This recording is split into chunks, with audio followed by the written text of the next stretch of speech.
네, 미국의 QE3가 발표됐음에도 불구하고 위험자산 선호 현상이 우리의 예상보다는 아주 크게 나타나지는 않고 있습니다. 원자재 시장도 좀 마찬가지가 아닌가라는 생각이 드는데요. 이 관련된 시장의 동향을 통해서 앞으로의 자금 흐름은 어떨지 좀 예상까지 해보겠습니다.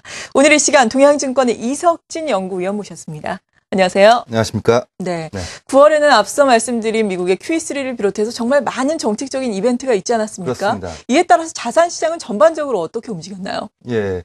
9월은 마치 그 글로벌 경제 살리기 캠페인이 열린 게 아닌가 싶을 정도로 유럽과 미국, 중국과 일본에서 차례로 그 금융 완화 정책과 경기 부양책이 쏟아져 나오면서 위험 자산 랠리의 하이라이트 국면을 형성한 한 달이다라고 정리할 수 있겠죠. 위험 자산 시장이 얼마나 한여름에 태양만큼 뜨거웠는지를 보여주는 것은 성적인데요. 차트를 보시면서 말씀드리면 더 이해가 쉬울 것 같습니다. 지금 차트를 보시면은 그 주요 자산별 지난 4개월간의 월간 성적표를 보여주고 있는데요. 네. 6월부터 4개월 연속으로 대부분의 그 위험 자산군이 플러스 성적표를 올리고 있습니다. 이러한 증시 강세의 바탕에는 물론 달러 약세가 힘을 보태고 있죠. 달러 지수는 강세를 보였던 상반기와는 대조적으로 6월부터 4개월 연속 약세를 이어가고 있습니다. 글로벌 증시의 벤치마크와 다름없는 한국 증시 역시 4개월 연속 강세 대열에 가세했고요. 특히 통화 완화 정책이 인상적이라 할 수 있으며 통화 완화 정책의 쇠주인 금값이 힘차게 날아오른 것도 당연한 결과라고 할 수가 있겠습니다.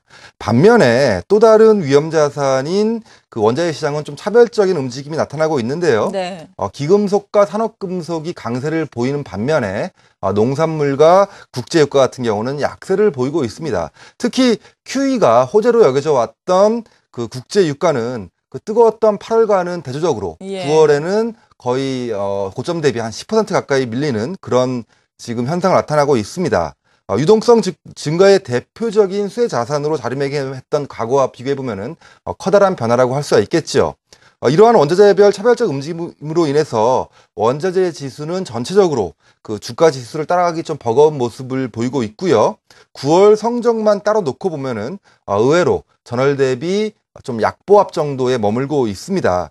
중국의 추가 경기 부양책 및 미국의 3차 양적 완화가 발표된 이후의 결과라고 보기에는 예상과 다르게 원자재 가격이 좀 차분한 모습을 보이고 있다라고 말씀을 드릴 수 있겠죠. 네, 그렇죠. 위험자산 선호 현상이 물론 나타나고는 있지만 기존의 QE1과 QE2에 비교하면은 그래도 좀 적은 수준이다라고 볼 수가 있겠고, 특히나 말씀해주신 원자재 시장 가운데서도 국제 유가 같은 경우에는 사실 QE3가 발표된 이후에 국제 유가 상승에 따른 수혜주를 찾자라는 이야기도 있었거든요. 그렇습니다. 근데 그 이야기가 참 무색하게도 많이 오르질 못하는 모습인데요. 이렇게 원자재 시장에 미치는 영향이 축소되는 이유는 특별히 어디에 있는 건가요? 네, 첫 번째 원인으로는 경기 전환에 대한 확신이 부족하다는 점을 꼽을 수가 있겠습니다. 네.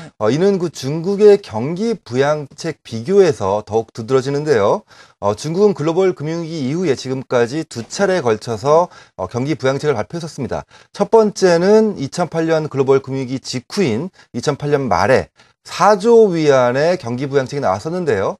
당시에는 금액도 금액이거니와 2년간, 그 2009년과 2010년에 걸쳐서 2년간 자금을 집행하겠다는 그 발표를 명시했었기 때문에, 그 경기에 가장 동행하는 산업금속의 가격이 2009년과 2010년에 걸쳐서 상당히 급등했던 점을 차트에서도 확인할 수가 있습니다. 네. 이런 반면에 그 1차 경기 부양책과 달리 이번에 나온 경기 부양책은 1조 위안 규모에 거치고 있고요. 게다가 집행 기간 역시 2017년까지 약 한 5년 정도로 본다고 한다면은 1차 경기 부양책과 비교해 보면은 대략 한 10분의 1 정도의 영향력을 행사할 수밖에 없는 그런 좀 미미한 정도의 경기 부양책이라고 할 수 있겠죠. 두 번째 원인으로는 절대적인 가격 수준 자체가 높다라는 점을 꼽을 수가 있겠는데요. 대표적인 경기 동행 원자재라고 할 수 있는 구리하고 국제유가의 QE1, 2 그리고 이번에 QE3와의 그 가격 비교를 한번 해볼 필요가 있겠습니다. 구리 같은 경우는 그 QE 시작 시기보다는 현재가 무려 한 3배 정도 높고요. QE2 발표 때보다도 30%가량 높은 가격 수준을 유지하고 있습니다. 국제유가 역시 마찬가지죠.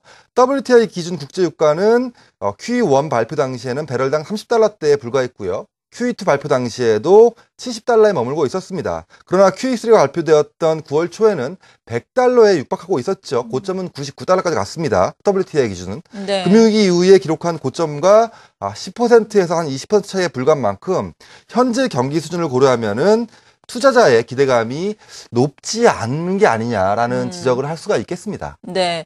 일단은 경기 부양책이 나왔음에도 불구하고 정말 경기가 좋아질 것이라는 확신이 부족하고 그리고 워낙에 절대적인 원자재 가격이 수준이 높아져 있기 때문이다라고 평가를 해주셨는데 그렇습니다. 정말 QE3 앞으로의 효과에 대해서도 이런저런 이야기가 많아요. 네. 효과를 과연 좀 누릴 수 있을까요? 어떻습니까? QE3의 성공 여부는 예. 물론 시간만이 알려주겠죠. 근데 이제 QE3가 성공했는지 아니면은 실패했는지 여부를 무엇을 가지고 판단을 해야 되는가가 또 이제 하나의 문제가 되겠죠. 네. 근데 이제 잘 아시겠지만은 버냉키 의장이 확실히 목표를 명확히 한 만큼 당연히 고용 지표, 즉 실업률이 개선된다면은 QE3는 성공했다라고 말씀드릴 수 있겠죠. 네. 반면에 이제 부작용이라고 할 수 있는 인플레이션이 높아진다고 한다면은 이건 역시 마찬가지로 QE3가 실패했다라고 말씀드릴 수 있는 거죠. 따라서 우리가 두 가지 경제 지표를 가지고 향후에 QE3의 성공 여부를 좀 판단해 볼 필요가 있겠습니다. 하나는 이제 회복 능력의 지표인 그 실업률을 봐야 될 것 같고요. 두 번째 그 실패 지표로는 기대 인플레이션을 봐야 될 것 같습니다. 이 두 가지를 가지고 경제 지표가 어느 쪽으로 방향을 잡을지를 예의주시할 필요가 있는데요.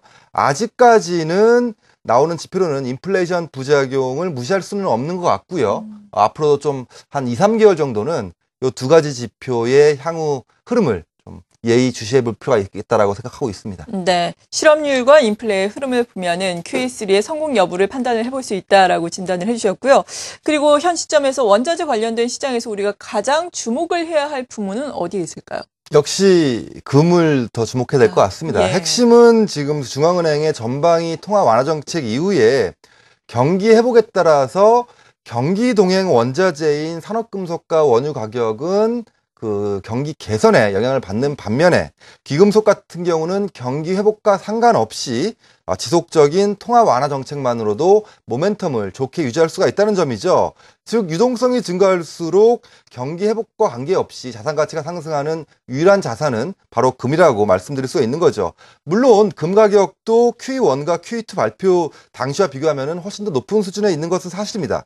하지만 금은 일반적인 경기 동행 원자재하고 비교하는 것은 적절치 못한데요. 경기 동행 원자재는 단순한 유동성 증가가 바로 해당 원자재 가격에 직접적인 영향을 미치지 못하기 때문이고요. 하지만 금은 다릅니다. 금은 통화가치 측면에서 유동성 증가가 직접적인 가격 상승 요인이 되죠. 연준의 자산 규모가 증가한다는 것은 부채가 그만큼 증가한다는 것을 의미하고요.